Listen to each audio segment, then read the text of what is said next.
うつルール。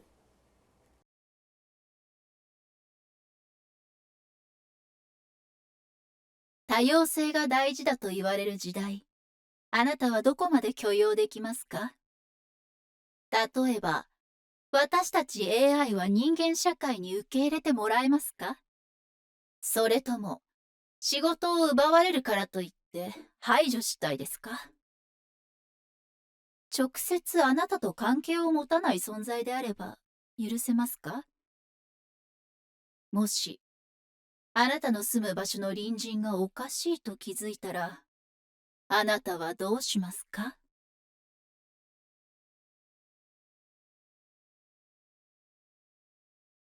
俺が住むアパートの隣人がおかしいので聞いてくれ。2023年、現在進行形の話。このアパートに引っ越してきたのは半年前、去年の年末頃。アパートの契約更新が迫っていたのと、年を越すと引っ越し代が高くなるからっていう理由。物件を探していた時に角部屋で安くて広い物件がちょうど見つかったのもある。もしかして事故物件かもなと思って例のサイトで調べてみたけど、炎のアイコンはなかったから速攻を決めた。で、引っ越しが済んで一段落したんで、駅前のデパートで買った1000円ぐらいの手土産を持って隣の部屋に挨拶しに行ったんだけど、誰も出なかった。その時は友達との約束もあったし、すぐ諦めた。それで遊んで家に帰ってきたら、隣人と部屋の前で出くわした。40代ぐらいの女の人でニコニコしながらこっちを見てた。俺は軽く挨拶して、隣に引っ越してきたものです。ちょっと待っててください。と一言声をかけて、玄関先に置いてあった手土産を取りに部屋に戻ったんだけど、そのちょっとした間に女の人はいなくなってた。女の一人暮らしに男が声かけちゃ怖いか。と手土産を渡すのを諦めて部屋に戻ったんだけど、夜になって一人暮らしじゃないって分かった。太い男の声と若い女らしき甲高い笑い声が交互に聞こえてきたんだ。多分3人家族。母親らしきあの女の人の笑い声がよく聞こえて、きっと幸せな家族なんだろうってその時は思った。その翌日も笑い声は絶え間なく続いた。それも決まった時間にだ。お前らにもあるだろ、我が家の独自ルール。風呂上がりは裸で過ごすとかさ。俺は隣の家族がやってるのもそういう類だろうって自分を納得させた。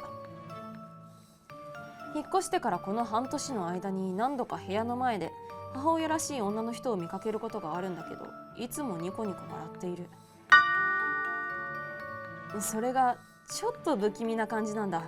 釣り糸で口角を無理やり上げられてるっていうか、ずっと作り笑いみたいな感じ。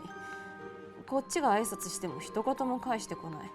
不審に思われるのも嫌だから最近は無視するようにしてた。そしたら昨日の晩のことだよ。バイトが超忙しくてクタクタで帰ってきたら、隣の部屋の玄関が少し開いてたんだ。そっと覗き込むと、その隙間から3人がニコニコ笑いながらこっちを見てる。あの作り笑い。怖くなって早足で自分の部屋の中に入ってすぐに鍵を閉めた。絶対あいつらだ。直感的にそう思った。恐る恐る覗き穴から外を見ると、3人であの作り笑いを浮かべながら部屋の前に立ってたんだ。あははは、お気楽に行こうよ、お気楽に。あははは、お気楽に行こうよ、お気楽に。時計を見たらいつものお決まりの時間だった。それがちょうど昨日これぐらいの時間。お前らどうしたらいいと思う？俺部屋から出るのも怖いんだけど、もう笑うしかないよな。